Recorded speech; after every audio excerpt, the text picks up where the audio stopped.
This channel does not promote any violent, harmful, or illegal activities. All content provided by this channel is meant for an educational purpose only.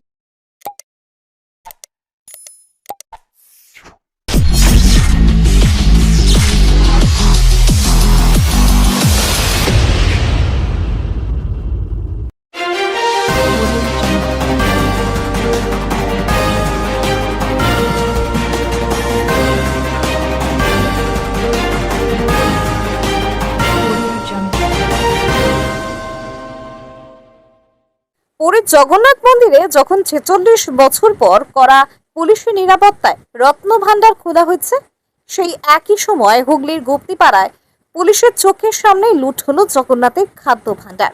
হুগলির গুপ্তিপাড়া বড়বাজার জগন্নাথ দেবের মাসির বাড়িতে তখন সারি দিয়ে দাঁড়িয়ে পুলিশ আর জনতা।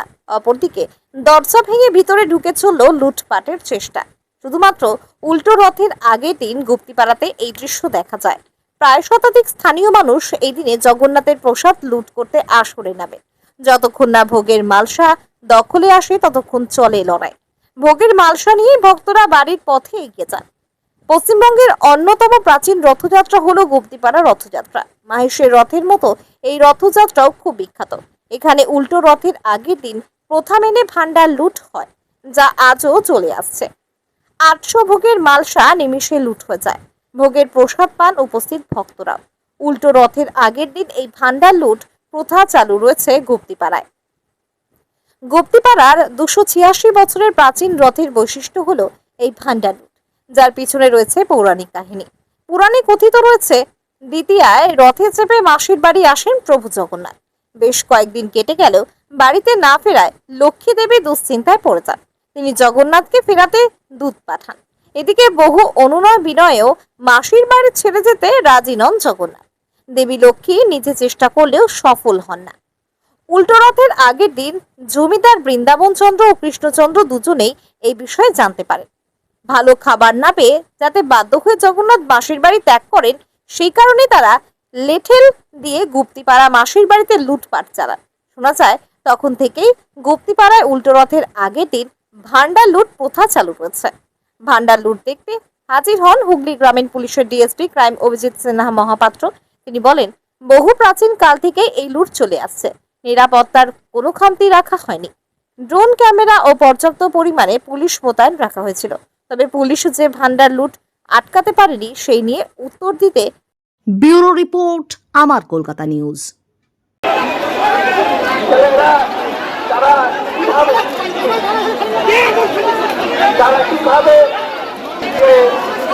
আরে দাদা যারা বজায় রেখেছেন আমাদের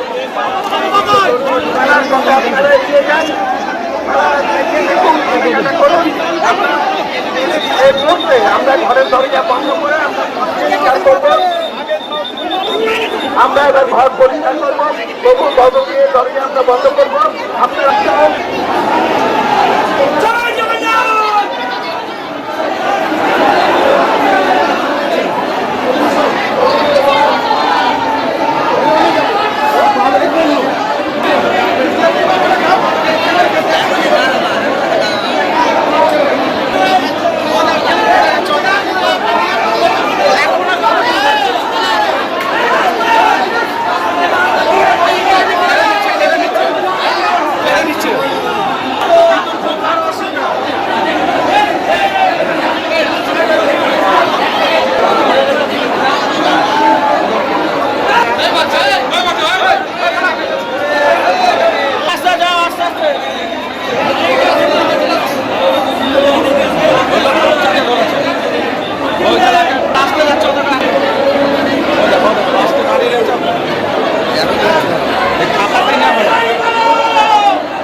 আমাদের ভান্ডালুট রীতিটা হচ্ছে জগন্নাথের মাসির বাড়ি বেড়াতে আসেন, বেড়াতে এসে এখানে প্রচুর খাওয়া দাওয়া পান, খাওয়া দাওয়া পেয়ে নিজের বাড়ি যেতে ভুলে যান।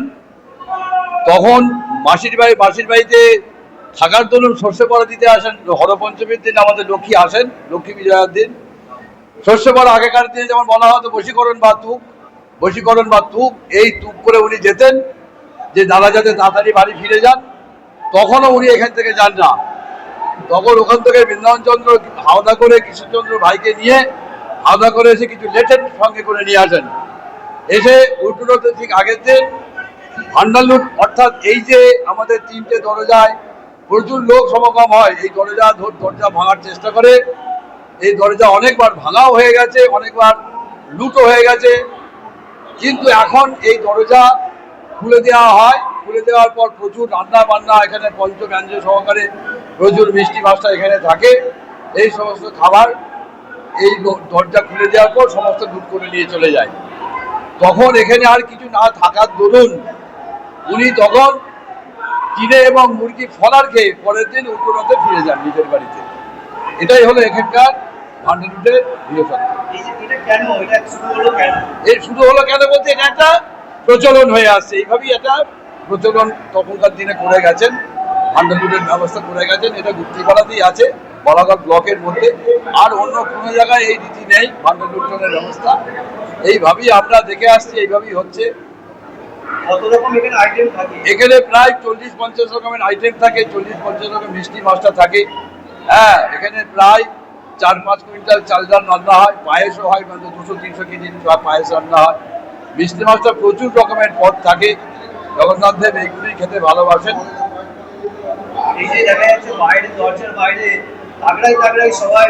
এদেরকে লেটেল বলা হয়, এরাই দরজাটা ভাঙার চেষ্টা করে। 285 বছরের গুপ্তিপাড়া রথযাত্রা উৎসবের আজকে ভান্ডালুট উৎসব গুপ্তিপাড়া জগন্নাথ দেবের প্রভুর মাসির বাড়িতে অনুষ্ঠিত হলো। এই ভান্ডালুট সারা ভারতবর্ষে শুধু গুপ্তিপাড়াতেই হয়। এখানে প্রচলিত রীতি অনুযায়ী প্রভু জগন্নাথ দেব যখন রথে চেপে সোজা রথে মাসির বাড়িতে আসেন, তারপরে তিনি ফিরতে চান না, তখন পঞ্চমীর দিন এখানে মা লক্ষ্মী সর্ষে পড়া দিয়ে তাকে বশীকরণ করার চেষ্টা করেন, কিন্তু তিনি বশ হন না এবং দেবালয়ে ফিরে যান না। সেই জন্য তিনি যখন দেবালয়ে গিয়ে পুনরায় অভিযোগ জানান, তখন কৃষ্ণচন্দ্র এবং বৃন্দাবনচন্দ্র তারা লেটেল বাহিনী নিয়ে এসে প্রভু মাসির বাড়িতে প্রভু যে বিলাস বাসনে আনন্দ যে কাটাচ্ছিলেন, সেই তার খাবার যে ভাণ্ডার, সেই সমস্ত ভাণ্ডার লুট করে দেওয়ার ফলে প্রভু একটু ভোজন রসিক, সেই জন্য প্রভুর আর সেই সুস্বাদু খাদ্যদ্রব্য না থাকায় প্রভু সন্ধ্যায় চিরা দধি ভোগ খান এবং তারপর দিন সকালবেলা আবার রথে চেপে পুনর্যাত্রায় তিনি দেবালয়ের উদ্দেশ্যে রওনা দেন। এটাই হচ্ছে গুপ্তিপাড়ার প্রচলিত রীতি। এখন এই ট্র্যাডিশনাল একটা অনুষ্ঠানে হাজার হাজার মানুষ এসে ওখানে উপস্থিত হন এবং এই বিরাট দৃশ্য এবং ঘটনার সাক্ষী হন। সেই জন্য গুপ্তিপাড়ার এই অনুষ্ঠান এক কথায় অনবদ্য। আমি লুণ্ঠন প্রতি বছরেই হয়, আমরা সারা বছর ধরে করে আসছি। আমাদের বাবা কাকারা দাদুরা সকলেই করে আসছে, যুগ যুগ ধরে হয়ে আসছে। 50 থেকে 40 রকমের খাবার থাকে, আমরা এসে দরজা ভাঙতে থাকি, ভাঙার চেষ্টা করি, তারপর উল্টো রথ শুরু হয়। লুট করা হয়, ঠাকুর আসে, বৃন্দাবনচন্দ্র আসে, এসে ওখানে পুজো হয়, মাসির বাড়িতে এসে পুজো হয়, পুজো হওয়ার পরে দরজা খোলা হয়। তারপর আমরা ভেতরে ঢুকে জেলার মধ্যে ধাক্কা মেরে ঠেলে নিয়ে আসি মালসা। হ্যাঁ, কতগুলোকে নিতে পারি, এইভাবে নিয়ে আসা হয়। এটা কি বিতরণ করার পর আপনারা বিতরণ করতে করতে চলে যায়। 4টে 5টা যে যেরকম পারে, কেউ 6টাও নেয়। আবার পায়ে আমি 7 বছর। হ্যাঁ, তাও মোটামুটি 500 জন। হ্যাঁ, 500 জন করে। 3টে কিটি বেরিয়ে 500 জন হয়। 500-600 ভাঁড় থাকে, আর দরজা খুলবার জন্য 6 জন থাকে ভেতরে, 3টে দরজা। আর হ্যাঁ, অমিত ঘোষ। এটা কি সরকার করে? না, এই প্রত্যেকেই করে, সবাই শুধু ঘোষ নয়। সময় প্রচলিত ছিল যে ঘোষেরা যে একটু তাগড়াই হতো, হ্যাঁ, সেই ঘোষেরা আসতো যে যখন রানী বলেছিল, লক্ষ্মী যখন বলেছিল যে ঘোষেদের যে কত ঘোষ আছে, হ্যাঁ, ঘোষেদেরকে একসাথে হয়ে দরজায় যে দাঁড়াতো, এদের ঘোষেরাই করতো আগে, এখন বিভিন্ন জাতের লোকেরাই করে। ভান্ডার লুট অ্যাকচুয়ালি এটা ঘোষে দিলি 52 রকমের ভোগ আছে, 52 রকমের। দেখুন, এটা একটা ঐতিহ্যবাহী প্রোগ্রাম আছে আমাদের প্রত্যেক বছর হয়, এবং আমরা পুলিশের যে প্রোটেকশন থাকা দরকার সেটা 100% আমরা দিয়েছি, এবং আমরা এখানে টোটাল ফোর্স যা অ্যারেঞ্জমেন্ট ছিল আগের বছর তার থেকে বেটার রেখেছি। আবার আমরা টোটাল অলরেডি আপনারা দেখতে পাচ্ছেন পুরো আমরা ব্যারিকেডিং করে রেখেছি। খুব অল্প সময়ের মধ্যে এটা শুরু হবে। এটা একটা দারুণ প্রোগ্রাম, আগের বছরও হয়েছিল। নর্মালি মানুষ এটা মনোরঞ্জনের জন্য আসে, এন্টারটেনমেন্টের জন্য আসে। এন্টারটেনমেন্ট যেটা পাওয়ার জন্য তাদের দরকার সেটা আমরা এনশিওর করবো। কোনো ধরনের হেডেক যদি ক্রিয়েট হয় বা এই ধরনের কোনো প্রবলেম হবে না, আমরা প্রোটেকশন দিয়েছি। যদি হয় তার জন্য সেটাকেও মোকাবিলা করার মতো আমাদের ফোর্স এনাফ আছে এখানে। আশা করি প্রতি বছরের মধ্যে প্রোগ্রাম সুন্দর হবে। শুনতে পেলাম সাফিসিয়েন্ট পুলিশ আছে এখানে, আমি আছি, চার্জে আছি, এবং আমার সাথে সিআইএফ আছে, ওসি আছে, দুজন আরও এক্সট্রা ওসি লাগানো আছে এখানে। এছাড়া sufficient constable and others force এখানে ডিপ্লয় করা হয়েছে। যেটা প্রয়োজন আছে সেটা করা হয়েছে। এই যে সবার সামনে যে পুলিশ পাহারায় ট্রেনিং করছে, এটা কেমন হবে? এটা আমি আপনাদের হাতে ছেড়ে দিলাম, কিভাবে দেখবেন আপনারা। পুলিশ তো কাজ করে, সেখানে পুলিশ দায়ী দেখে করছে। জগন্নাথের ব্যাপার, সব প্রভুর ইচ্ছা।